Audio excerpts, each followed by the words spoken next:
Topical questions. And our first and only question today is from Jamie Green. Thank you, Presiding Officer. To ask the Scottish Government whether it will clarify the role that education settings would play in any circuit breaker strategy. Cabinet Secretary John Swinney. Presiding Officer, discussions are continuing as to what further steps are required to reduce the spread of COVID-19 in Scotland. These include the possibility of a package of stricter measures in place over a relatively short period of time to reduce prevalence.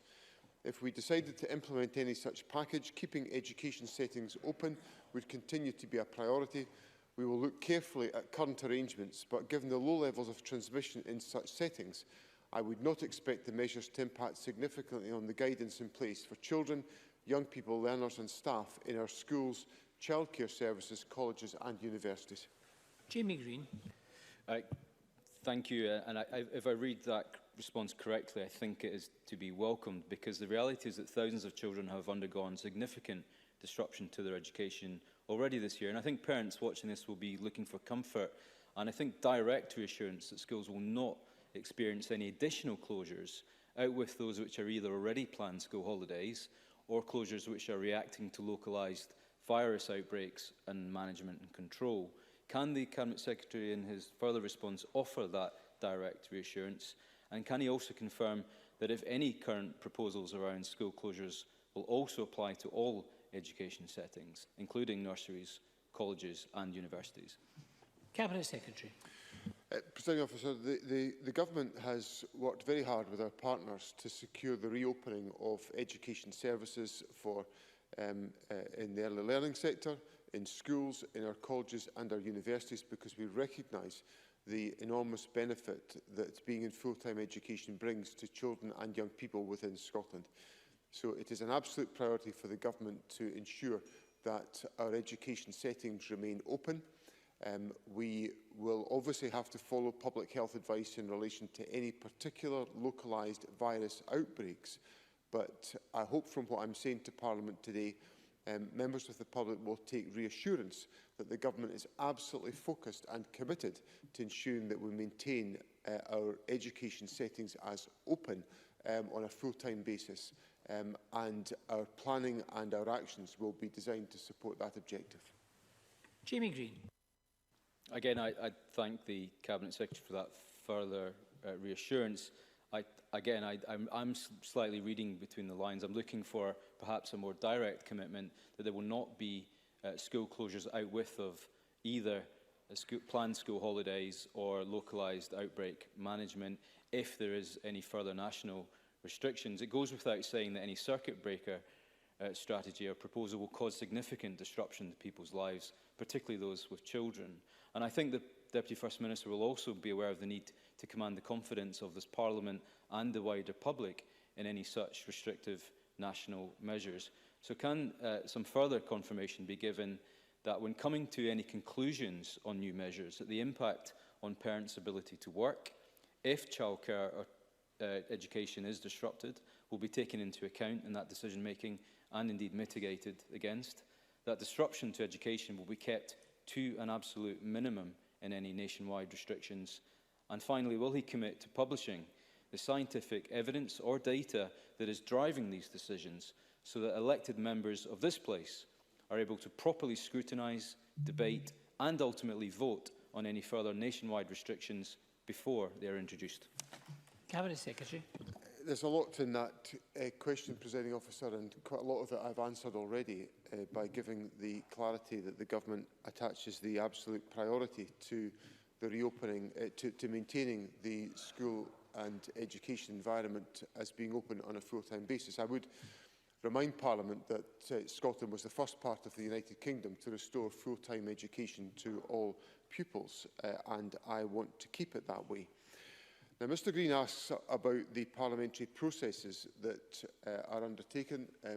Mr Russell is undertaking discussions on the First Minister's behalf on that question in relation to parliamentary dialogue, and indeed I understand the Parliamentary Bureau discussed this issue in the scheduling of business for this week, so Parliament will have the opportunity to discuss these questions.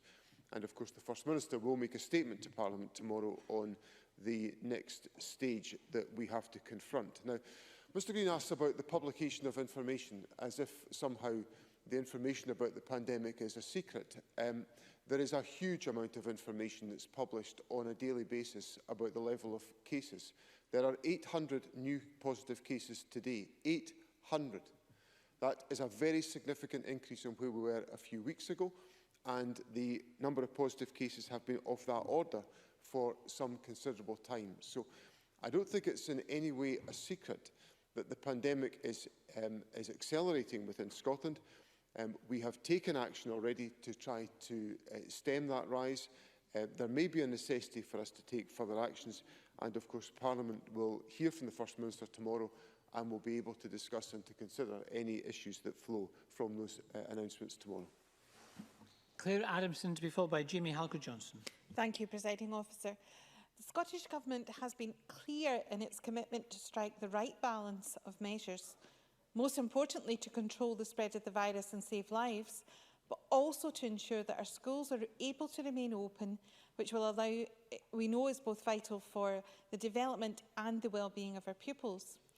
Can I ask the Deputy First Minister what engagement the Education Recovery Group has had with teaching unions, parents and carers ahead of the October break to ensure that staff and pupils have confidence in these measures? Cabinet Secretary. Presiding Officer, the Education Recovery Group has continued to meet on a weekly basis since the resumption of full-time schooling in August, and indeed had met on a very regular basis over the period of lockdown into the bargain. We issued guidance prior to the reopening of the school system. We have updated that guidance on further occasions. We have changed that guidance by strengthening it in relation to the wearing of face coverings in the secondary school sector, and we keep the guidance under active review on a weekly basis. We look at the feedback from the professional associations, from the Association of Directors of Education, from our local authority partners, to make sure that we are taking all of the necessary decisions to address the situation. And I give Claire Adamson the reassurance, because I know that she takes a very close interest in issues around safety. It's a long-term parliamentary interest of Claire Adamson's, that the issues of safety are uppermost in our thinking in the consideration of that guidance, and if there are further measures that we need to take to make our school estate safe, we will be prepared to take those actions. And Jamie Halker-Johnson. Thank you. The Cabinet Secretary will be aware that many vocational courses offered by the college sector include components which can't be delivered through remote learning, and many of these courses are already considerably impacted by previous and existing coronavirus restrictions. So can the Cabinet Secretary advise me what further impact any circuit breaker restrictions would have on the delivery of these courses, and what discussions he has had with the college sector to help mitigate any impact? Cabinet Secretary.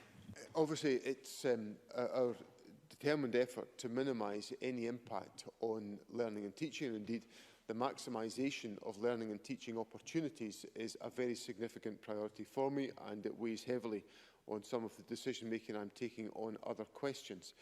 So the ministers are regularly involved in dialogue with the college sector to ensure that we are taking all steps possible to ensure that the educational opportunities of students are able to be fulfilled.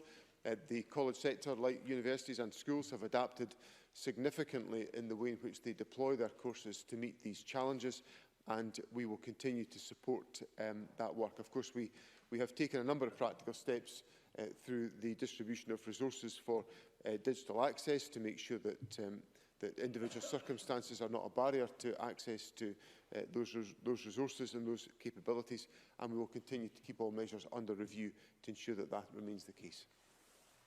Thank you very much. That concludes topical questions, and we'll move on to the next item of business just after a short pause.